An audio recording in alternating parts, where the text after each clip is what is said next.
Hi, I'm Di with Sister Chicks Quilting, and welcome to my channel. This has been a crazy week. I know many of you know that the engineer took a fall. He's going to be fine. However, it's worse than I thought it was. The emergency room doctors were saying one thing, and when we got into it, we found out it's pretty extensive. So he's still in the hospital. He's actually having surgery on his right hand today, his mouse hand. He's just going to have to learn to do the mouse with the other hand. He's going to look at this and see if he wants to put any comments in it. And I hopefully will be able to edit them in. Cross my fingers. But look at this. Tiffany, you're a doll. Thank you. I've got a little flock of timers, and boy, do I love them. I need to keep my life simple right now. So I'm not going to be doing the pumpkin table runner because, guys, it is intensive. It's little tiny 1.5 squares. Darling, but it's intensive. So I'm going to set that aside. Can you see this in the back? I'll show it to you. This is the back of the Halloween quilt. And this is my spooky and sweeter Halloween quilt that I made last year, which I've never bound. I know, right? But it happens. So today I'm going to have a finishing and a binding party for my video. I have the binding for this little quilt cut, and I'll put it on. It's a baby quilt for a gift. And then I have the binding cut for this. So welcome to my video today. That's what we're going to do. We're going to bind, and hopefully you'll see some binding tips. I'm also going to include a bunch of long arm shots of this quilt.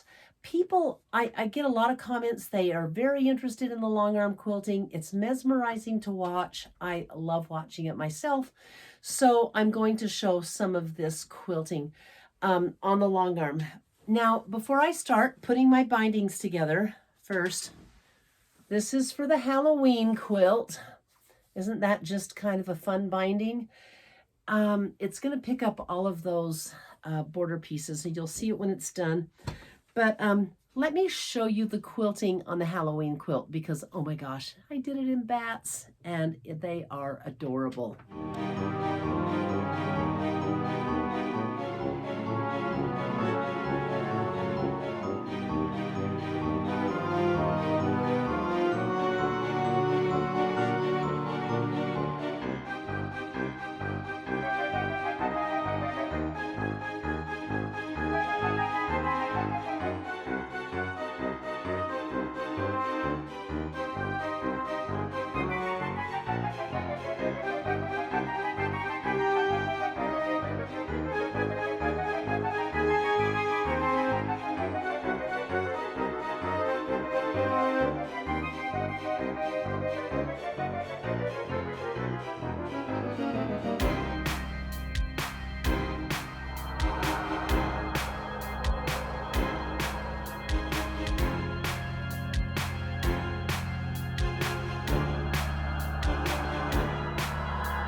So here we go. This is the back, and take a look.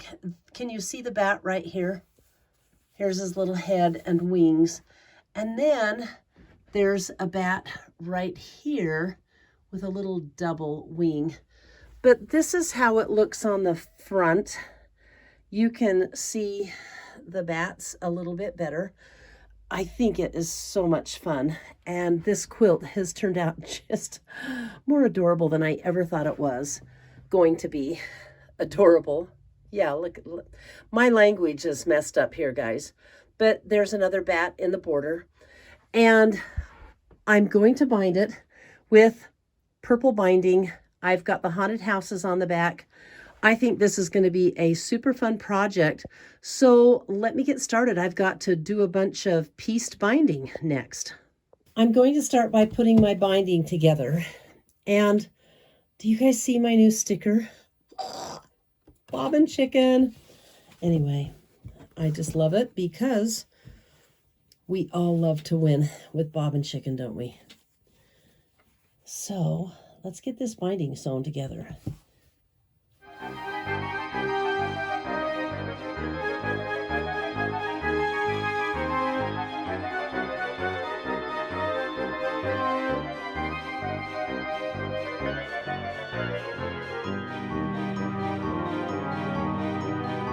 When I bind, I always use my stitch in the ditch foot. Let me just give you a close-up of it right now so you can see what I use. But this is my stitch in the ditch foot. Do you notice the little fence that it has on it? And it also has a little place for the needle. See that little curve there? Right where the needle goes. So when I put a quilt on, I don't care what the measurement is. I know it's a little over 1/4 inch. First, I use a 2.5 inch binding, fold it in half, and I put the edge of the quilt right here on the edge of the foot, and it sews along this line. And that's when I sew it on the back. And that's how I get a really good, that's how I get a really nice straight line on my sewing. So there's not a lot to it. I just lay the binding right next to this. Now, I do not tug the binding ever. I lay it and hold it down with multiple fingers because it's very important not to stretch your binding. Most people use a walking foot. I like the accuracy that I get with my stitch in the ditch foot.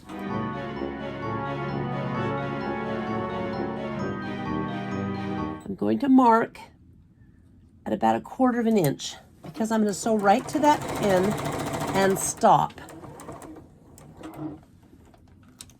Remove the pin, and I do mine this way. I go off on the angle.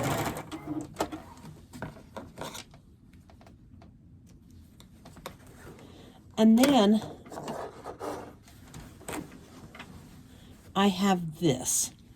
So what I do is fold it back like so, keeping it straight. See that? And then I fold it on top of itself like so, straight down. You can put a pin in if you want, or you can throw a pin at your quilt like I just did. And then I pick up my stitching again. By the way, I'm sewing a mostly purple binding on this Halloween quilt. Whoops. Real-time mistake there. I didn't pull my thread back and I got a thread nest. We'll just cut it off.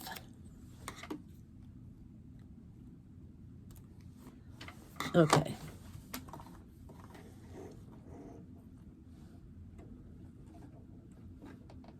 Oh.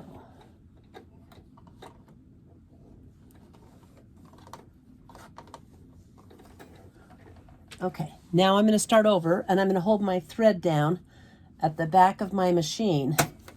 And again, much smoother start, right? I'm going to connect my 2 pieces of binding.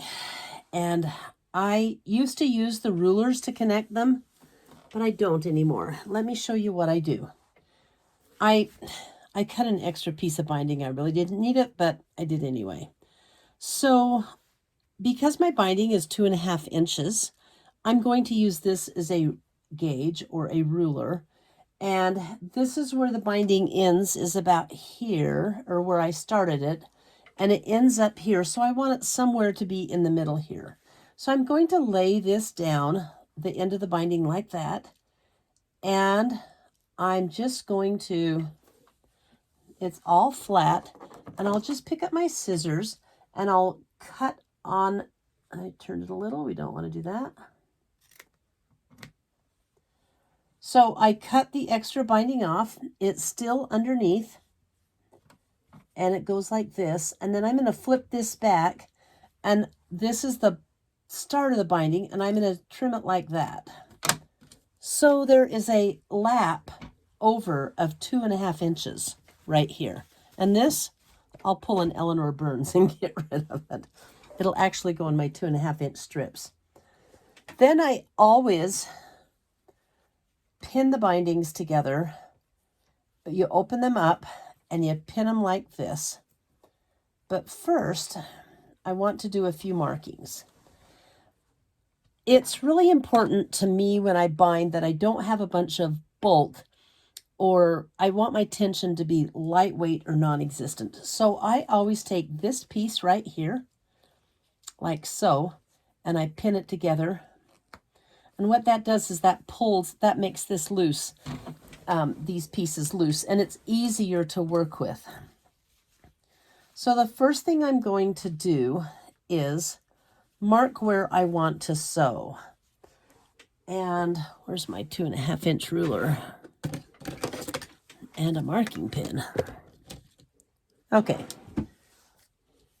This is easy because I'm using my 2.5 inch ruler and I've got a 2.5 inch binding. So I'm just going to give myself a little mark at 2.5 inches there. And I'm going to take where I marked that mark, use it to put my ruler on. So I'll put it right on there, and I'll go to the corner of this and just draw a line.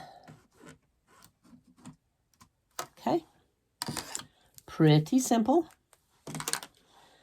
And I don't like the way these are put together. They're not quite even. So I will take the time to make sure my ends match. Pin it. I always pin when I do this because you don't want any surprises. And then I'm going to sew it right on that line. Just like so. Removing the pins as I go.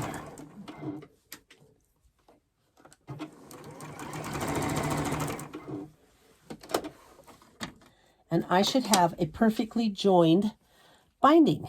Let me show you how I test that. The first thing I do is pull the pin out from the quilt where I've got it pinned together, and that removes, that can make it tight. And then I stretch the quilt out, and as you can see, it's turned on the right side. So then I open it, I fold it, and I cut that extra piece off, and I finger press it down. Finger press it open, actually. Like so. And then I finish stitching it. It's a pretty simple process. Now the cool thing is, if you do an 2¼ inch binding, you use your binding strip as your ruler, and so you would only overlap 2¼ inch. I have done really fat bindings before because I've wanted to showcase the fabric or add a little extra zing, and in that case I always use the binding method to know how much to trim and what I overlap.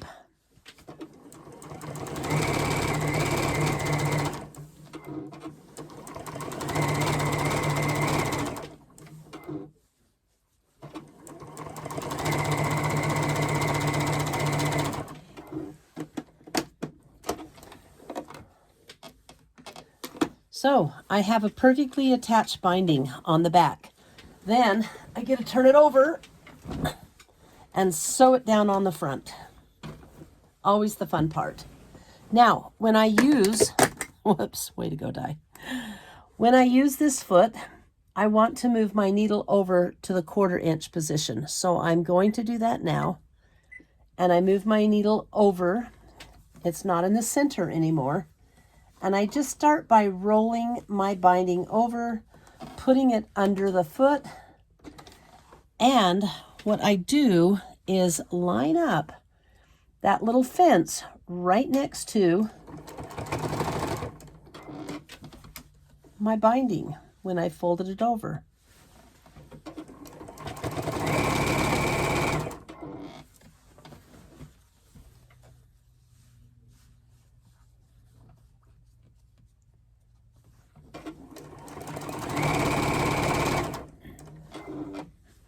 And in just a second, I'll show you how great this system works.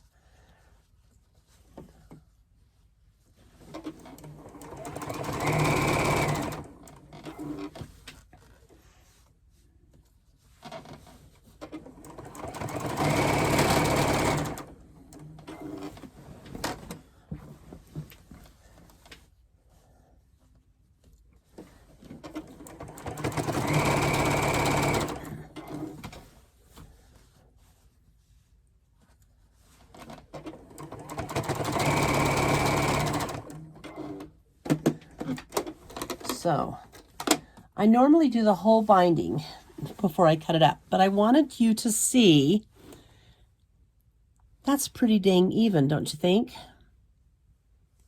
I love how this foot turns out a binding, and it makes my binding look so professional.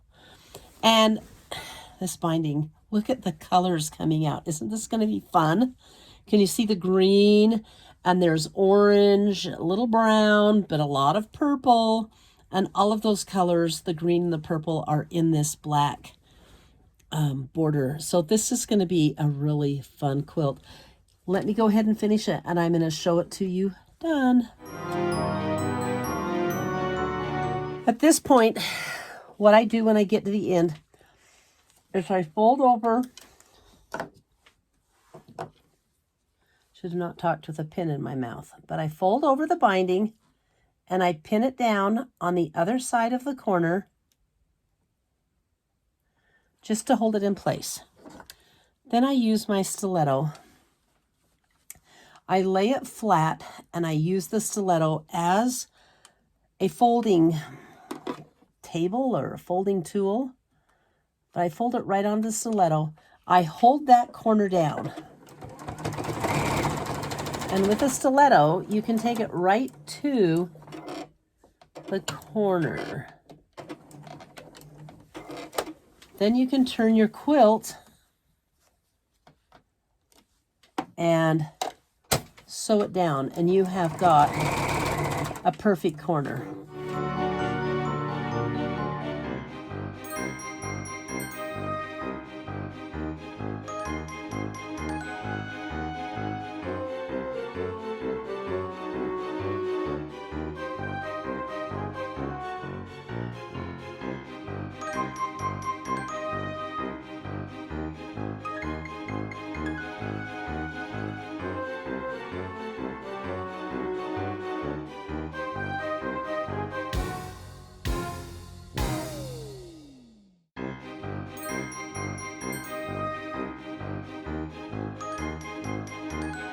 My binding party was a bit of a bust, but I told you I needed simple this week, and that's what ended up happening.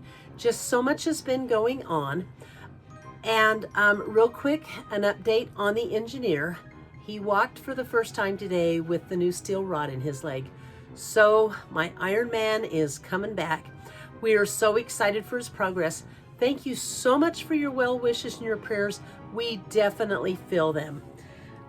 Here's what I got done.